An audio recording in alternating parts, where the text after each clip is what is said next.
The Biographers by Simone Haysom. She was 25 when they first met and working as his typist. He was 45 and had not yet written his best work.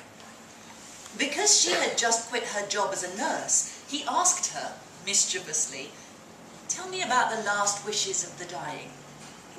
Each time, she gave a different answer. He was childless, and she wasn't interested in motherhood, and that meant they lived a large life. Too large. For his health, some might argue. At 60, he came to her, unable to say what the matter was. She told him to lie down on the sunbed in the garden of their country home, while she called a doctor. He died with the smell of herbs on the breeze. After his death, book after book was written about him. She inherited his whole estate, the country house, his library, the rights to his work, his papers and letters. All the biographers came to court her for his records, which remained in their house. Every visit followed a similar pattern. They would call to set up an appointment. If they were obviously serious, they would be allowed to visit. She would receive them, serve them tea, talk to them about their lives and their work, and then show them up to his old office. For them, she kept it as it had been. His letters, notebooks and drafts were kept in so many manila folders in a handful of cardboard boxes. These would be waiting for them on his desk. At the end of all their fussing through, if they wished, they would make another appointment to interview her. Each biographer came in the hope that they would find some note, some trinkets that the others had missed. This log of memory, they hoped, would make this new biography a greater insight into the character of the man than the last.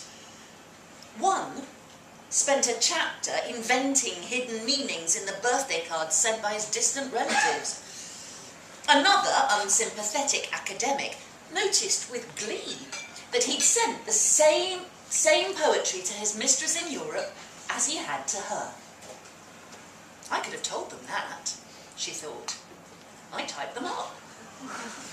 She felt terrible explaining to a very young literary critic that the post-it the woman had found, which she believed unlocked the true meaning of the penultimate scene of the author's master work, was in his lawyer's handwriting and must have become mixed up with her late lover's things. Each one attributed more and more significance to his or her tiny detail, even though in reality each biographer had been talented.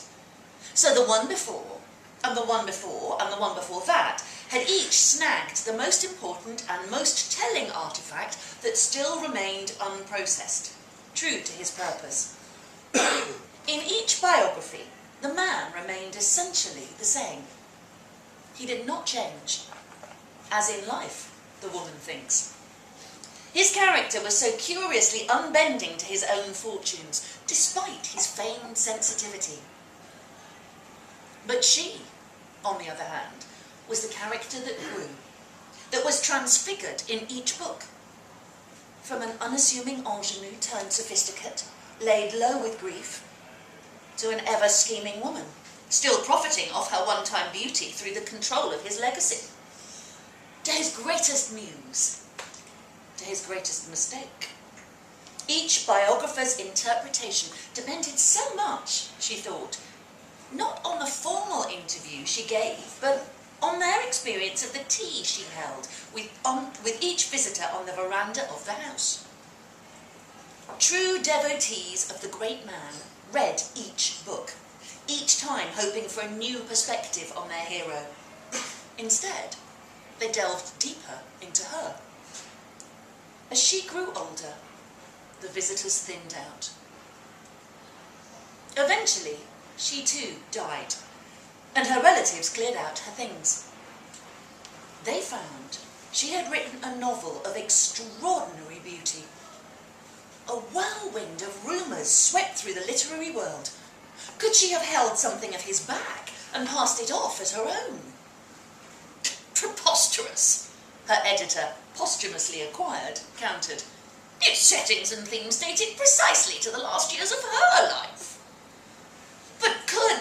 No, wait, the lit blogs tittered. Could his later writing actually have been hers? Clearly she did more than simply type for him when she was alive, said her fresh, eager fans.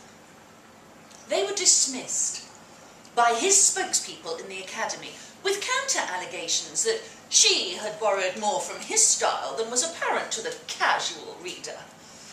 People with no obvious allegiance intervened. She was not coy, an obituary said. She claimed any credit she deserved and imitated no one.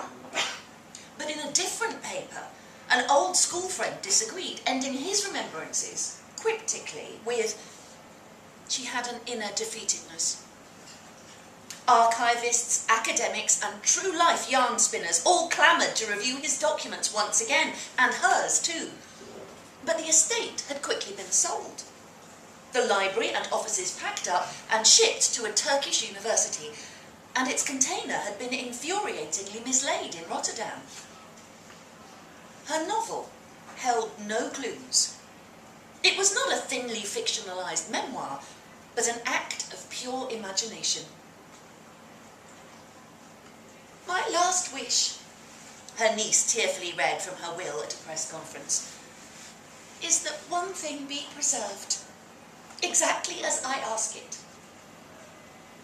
In this case, it was the title of the book, which bore no obvious relation to its contents. She had called it The Biographers.